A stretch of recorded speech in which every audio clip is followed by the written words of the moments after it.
Welcome to another episode of CIOtv. I'm your host, Mike Stockwell, and today I'm joined by Micah Czigan, Georgetown University Chief Information Security Officer.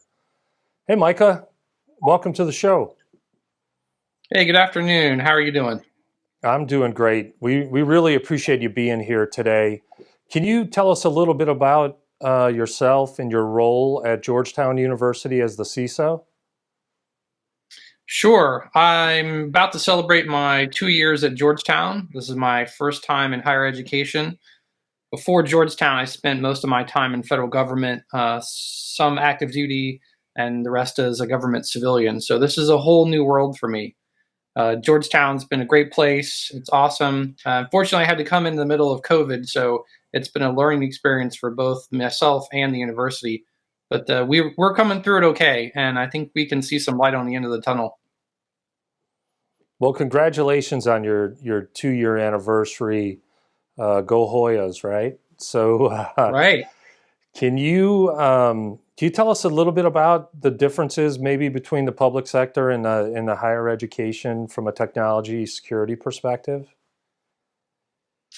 Certainly. So I think one big difference, especially at universities like Georgetown, is that have a lot of research going on. Not that didn't do research in government, but it is very, very different. And research in the educational sector is really meant to be open. So they'll do research, we will, but we also have collaborators all around the world, foreign nationals, and things that you just don't typically see in the US government. And we want that information to be published and very open. And we want collaborators to be able to contribute onto the systems. And so that's a whole new threat vector that before coming to Georgetown, I haven't really been exposed to a whole lot in government. So that's one big difference. The other is, although there's certainly a lot of people in the government, working for a single agency, even a large one like Department of Defense, they're all employees or contractors. But at Georgetown, we have students and we have alumni. So we have well over 450,000 alumni at Georgetown. And they may only get certain resources, such as email, but we still need to protect them. And we have students, and students have what we call multiple personas. So you have a student in the morning, and there also may be a worker at lunch and go to work for one of the offices, and they're a student in the afternoon, and then they go home and they're just using their email or back to their dorm room playing games. So it's a whole different paradigm of dealing with multiple personas and personalities and all the different pieces that are involved. It certainly sounds like that you have your hands full with the students and the alumni, as you mentioned. One of the questions I like to ask all of our guests that our viewers are really intrigued by is, how did you get your start in IT? Actually, I was active duty in the U.S. Navy. I started as a cryptologic communications technician. And that was just when the U.S. Navy was really starting to migrate into and figure out that computers were actually going to be a thing and they weren't just a passing fad.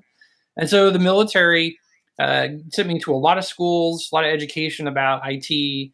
And when I got out, I said, this is really serious. And so I stayed in the IT realm and just kind of stuck there for a long time and eventually made my leap over into security.